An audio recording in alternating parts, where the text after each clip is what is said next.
Hello everyone, this is Tim with Online Big Blue, bringing you the best in New York Giants sports talk and entertainment. Well, it's a 2-for-1 special today. We are doing 2 videos today. Why? Because I thought of another topic as I was sitting out in the garage working on the bike. And the topic to me is Dave Gettleman. And is he being a hypocrite by cutting Aldrich Rosas but keeping Deandre Baker?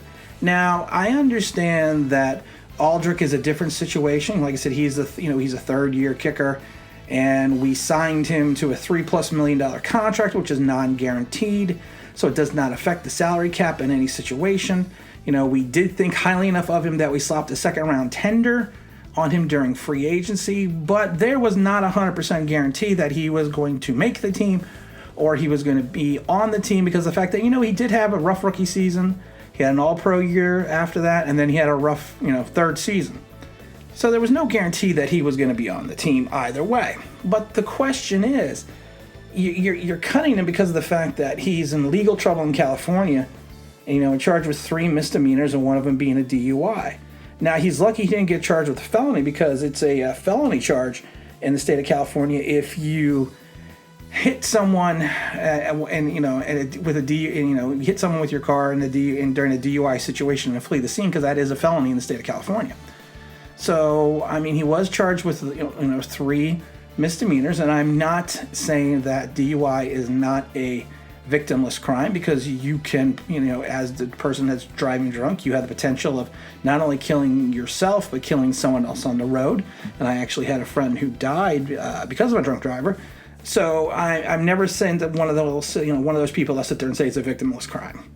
But when you're comparing the Aldrich Rosas situation and the Deandre Baker situation, you're comparing elephants to oranges.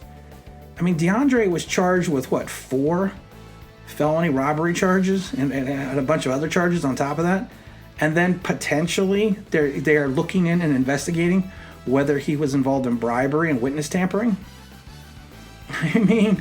If you're Dave Gettleman, how do you sit there with a straight face and say, we're cutting Aldrich, but we're keeping Baker?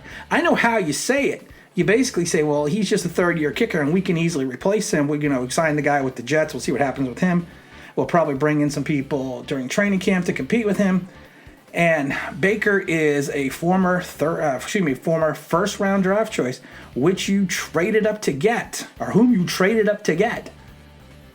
And you gave up those assets because you thought highly enough of him as of a player to jump back into the first round. Even though we started hearing some rumblings after all this happened that a lot of scouts were down on him. That's why he dropped to where he did, and that's why the Giants were able to get him. And then we also heard that during the season he was kind of lazy and aloof and didn't learn the playbook, and he wasn't listening to the veterans on the team. So it's just a bad situation, and it's a bad look for the Giants to sit there and go, okay, we are strong. We are committed to the fact that we are building a good guy team. Guys that Saquon Barkley, Daniel Jones, Sterling Shepard. Guys that have that image of being all around good guys, and we are building that culture here. But then you keep Deandre Baker. That's more than hypocrisy. It's, to me, it's sort of like the Nate Solder situation. He brought in Nate. That situation failed miserably. It cost us in the cap dearly. And now you have the Deandre Baker situation where it cost us draft assets, and he's not going to want to cut him after one season. Because then you compound that with the bad Leonard Williams trade. It makes you even look worse. But then from an aesthetic aesthetic looks from the outside, doesn't it make you look like you're worse? It doesn't look worse that you're tough on Aldrich, but you're kind of like, well, let's kind of wait and see what happens with Deandre. The Giants haven't even suspended him yet. I thought for sure that the Giants would have suspended Deandre Baker until after the charges were cleared, or he was imprisoned, or whatever, or dropped. I thought they would at least have done that. They had an article where Deandre Baker was talking about coming to camp. I would think that someone from the Giants organization would have contacted DeAndre's agent and said, hey, listen, until this situation is rectified, you need to stay away from East Rutherford.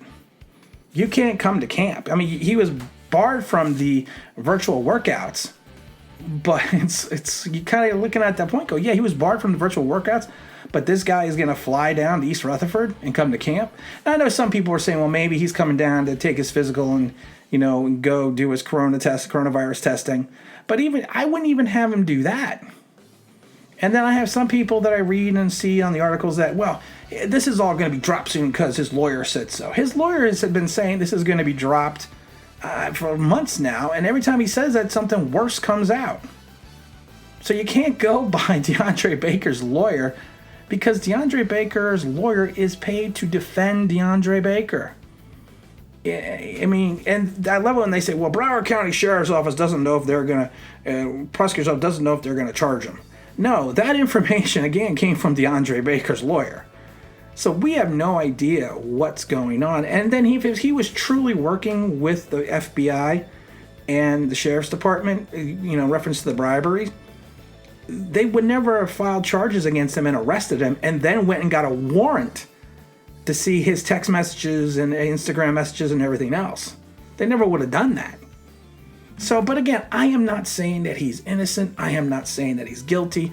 I think I've made it 100% clear on multiple occasions. I personally would release him.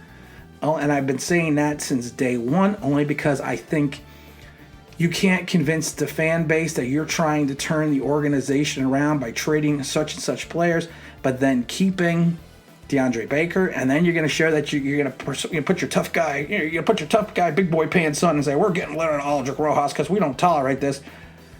Okay, we don't tolerate misdemeanors, but we tolerate felonies because of the fact that if you could be a number 2 cornerback and cover, we can overlook some of the situation. I mean, I would think that Deandre would have a very, very, very short leash in camp. That if he screws up or does something, that he would be either demoted or cut. But to sit there and dump Aldrich and to keep Deandre, I mean, the hypocrisy is more than showing for Dave Gettleman. And I like Dave Gettleman. I've liked some of the things that he's done. Now, my only issue is his first draft class has not panned out in year 2. We are hoping that year 3 is a lot better for people like B.J. Hill and Lorenzo Carter. So we're hoping that works out. We're hoping that Sam Beal turns the corner a little bit. We're hoping that Corey Ballantyne can step it up, and we're hoping that Julian Love can continue to impress.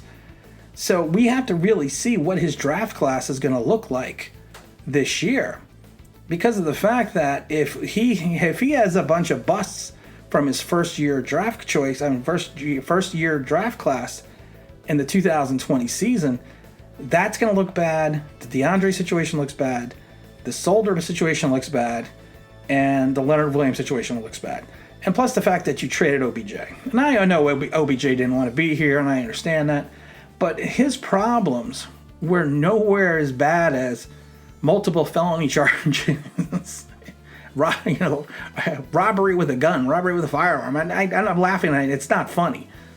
But I find it's funny that Dave Gettleman can somehow lay down at night and say, yeah, you know what, I did the right thing by cutting Aldrich, and we're going to keep Baker until we see what happens. Because of the fact that I still need a cover corner. So to go alongside James Bradbury. So, I mean, it's going to be an interesting situation.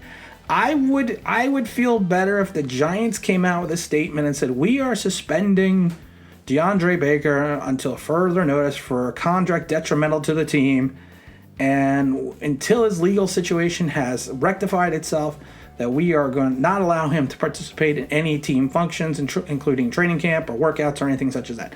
I would understand that. I would respect that.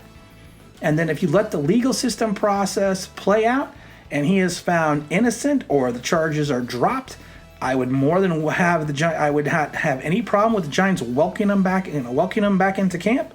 Like I said, I personally would not, but that's just me. But like I said, I can't, they want to welcome him back into camp. I have no problem with that if he is found innocent or the charges are dropped.